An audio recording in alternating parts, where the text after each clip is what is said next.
Short story by Paul McCann, The Visit.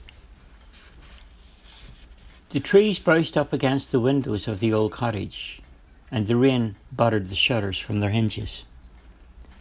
The thatched hay roof was tattered and clung to the last strands, defying the wind to blow it off.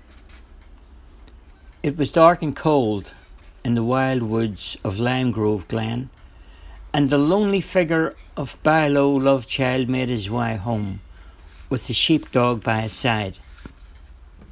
Since Barlow's wife died, Shannon and Barlow were never far apart. As Barlow approached the bridge there at Rosebank River, he noticed a young boy sitting alone.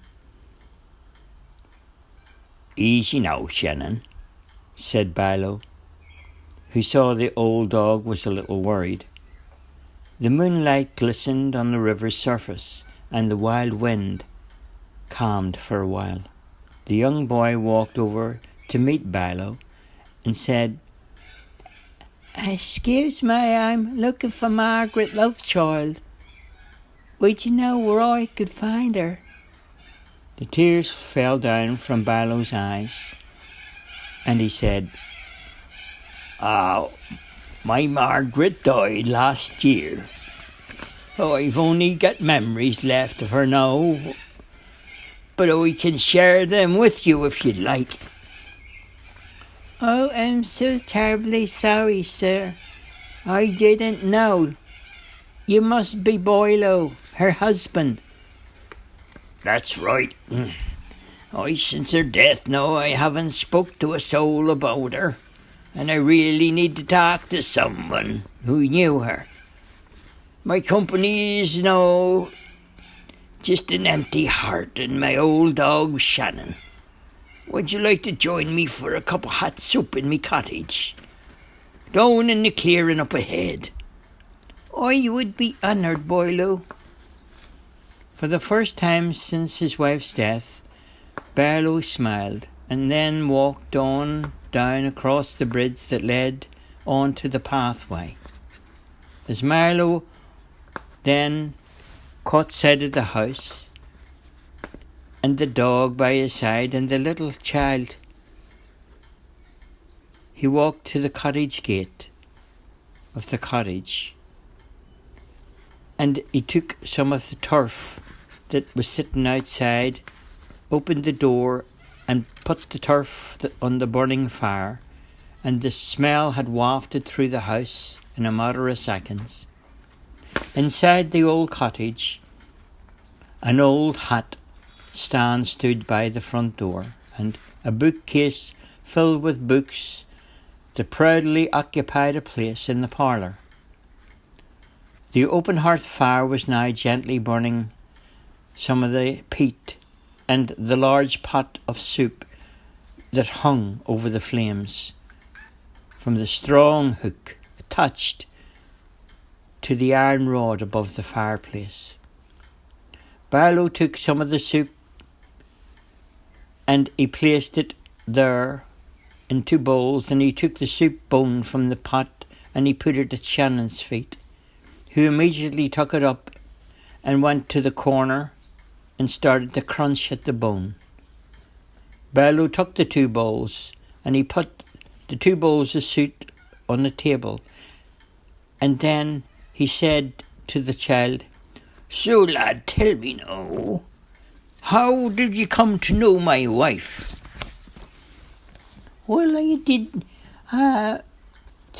know her. She was my teacher at school, sir." "Oh, I see.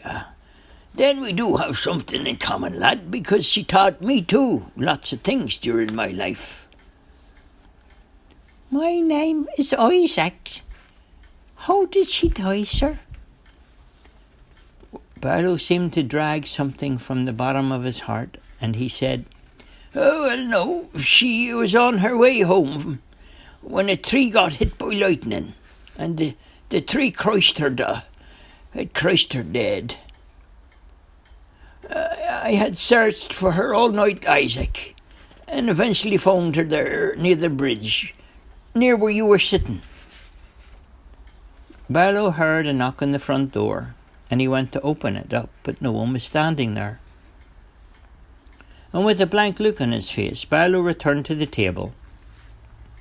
Even more surprised now was he to find that Isaac too had disappeared. Another knock came to the door. Shannon jumped up and growled.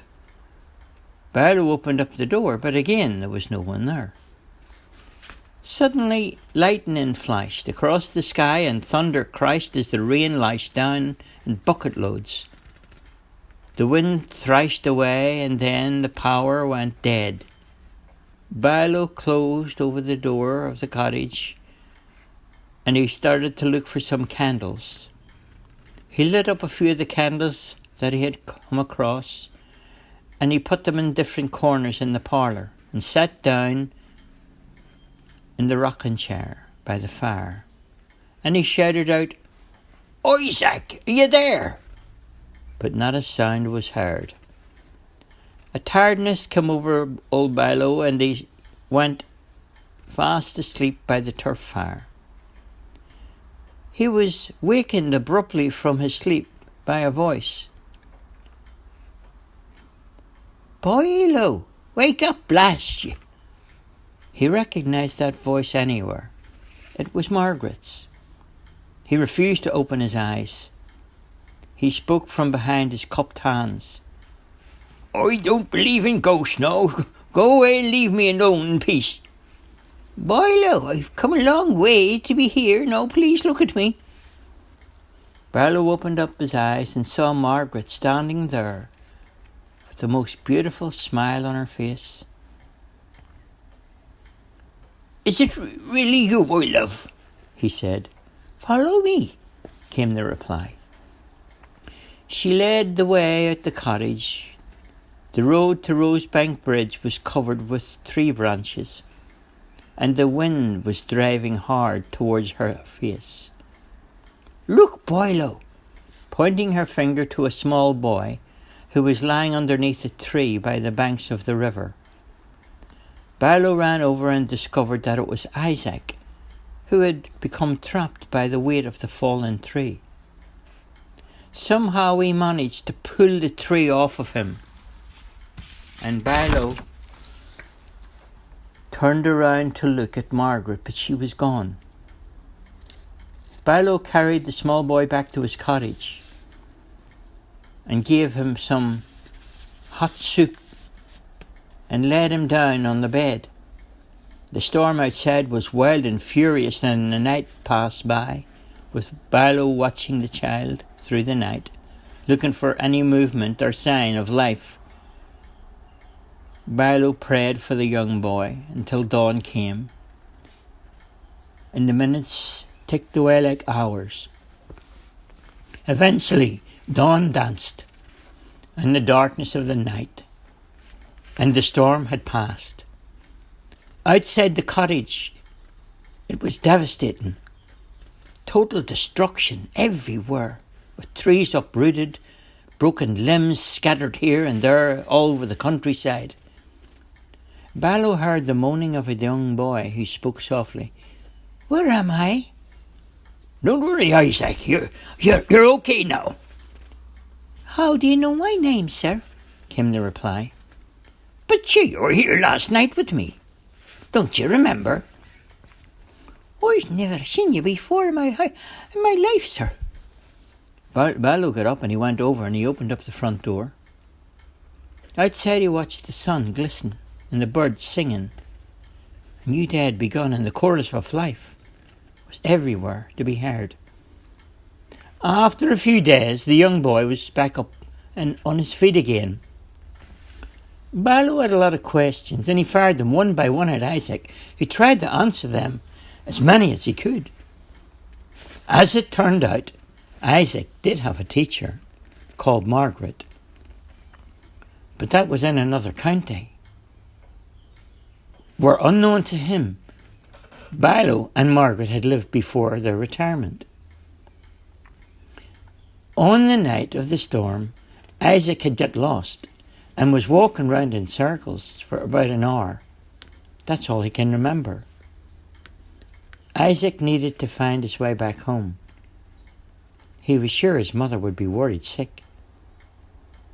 He got some directions from Barlow and thanked him for taking care of him and walked off to the next county through Limegrove Glen. The end.